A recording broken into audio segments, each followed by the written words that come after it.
qui nous a amené à vouloir faire ce projet-là avec la communauté, c'est parce qu'en premier lieu, on réalisait qu'on était un centre de recherche spécialisé en vieillissement, qu'on avait développé plein de connaissances, de programmes, d'innovations pour aider les aînés à bien vieillir dans leur quartier, mais on n'avait aucune relation avec les gens du quartier même.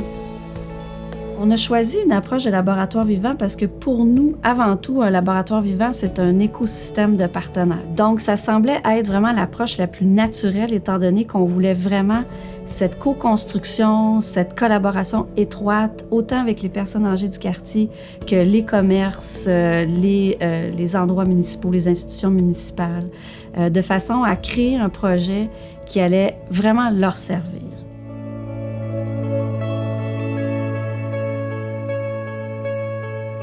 C'est un ensemble de partenaires d'horizons très variés qui travaillent ensemble, collaborent ensemble pour développer une innovation autour d'un objectif commun.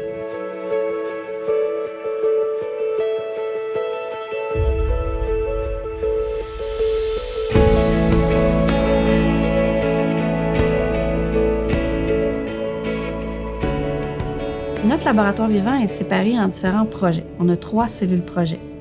Dans chacun de ces projets-là, on a une équipe avec des chercheurs, des professionnels de la santé, des membres de la communauté, des personnes âgées qui travaillent autour de thématiques donc différentes, chaque volet ayant sa thématique. Donc, on a commencé par s'assurer d'approfondir les besoins. On pouvait avoir, par exemple, un organisme communautaire, des personnes âgées et l'équipe de recherche qui réfléchissaient ensemble aux besoins des personnes aînées qui ont, par exemple, des troubles de langage ou des troubles de communication. Comment on pourrait les aider à mieux s'intégrer à l'intérieur du quartier Côte-des-Neiges. Donc, cette étape d'analyse des besoins était vraiment essentielle pour s'assurer qu'on développait des innovations qui allaient vraiment leur servir et qui allaient être adoptées. Parce qu'une innovation qui est pas adoptée, bien, c'est pas une innovation.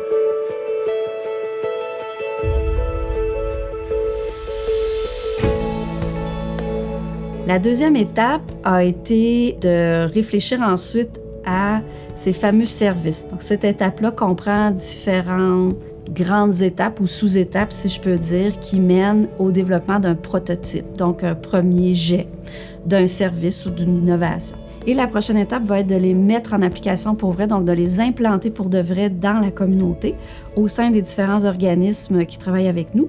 Et on va faire un premier tour de roue avec des personnes âgées de la communauté, voir est-ce que finalement on pensait répondre aux besoins, mais est-ce qu'on y répond vraiment? Est-ce qu'on a des ajustements à faire? Donc on pourrait peut-être revenir un peu en arrière.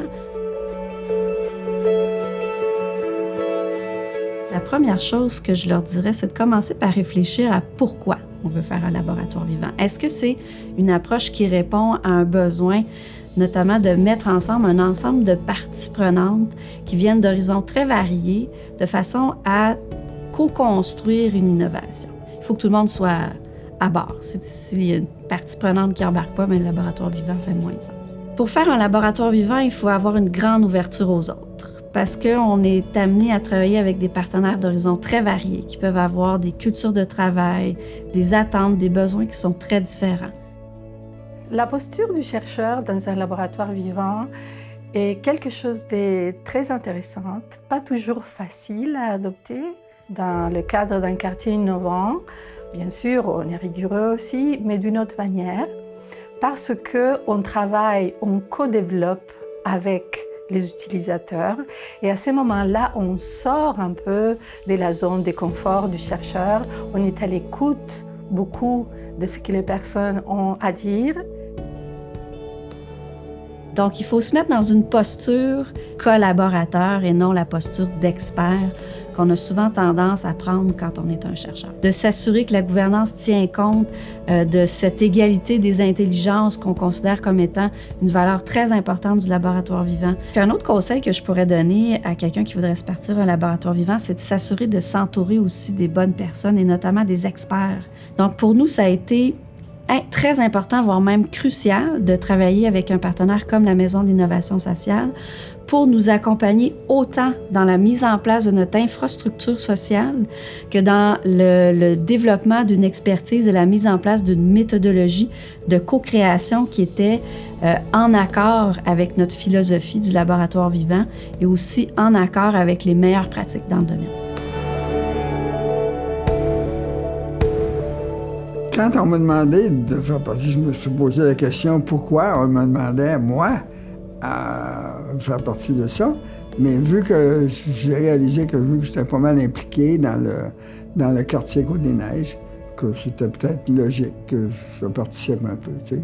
Je connais tellement le quartier. Je suis ici depuis 1982. Je connais beaucoup les problèmes avec les personnes âgées, avec les proches aidants. J'ai été proche aidant de mon épouse pendant 3 ans. Alors, j'ai appris beaucoup. Puis, je l'ai visité dans un CHSLD pendant plus d'1 an. Tout ça, ça m'apporte des connaissances, des contacts. Sarpad dessert la clientèle des personnes âgées.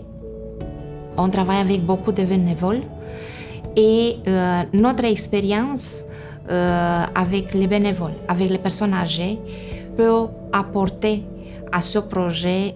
C'est intéressant d'avoir aussi les résultats, de voir qu'est-ce qu'on peut améliorer, comment on peut améliorer, mais aussi comment on peut sortir les personnes aînées de l'isolement. Coup de cœur, c'était pour moi le fait que je travaille avec une équipe de chercheurs. Je pense que notre collaboration va nous aider à mettre en place différentes activités, différentes façons de travailler avec les aînés.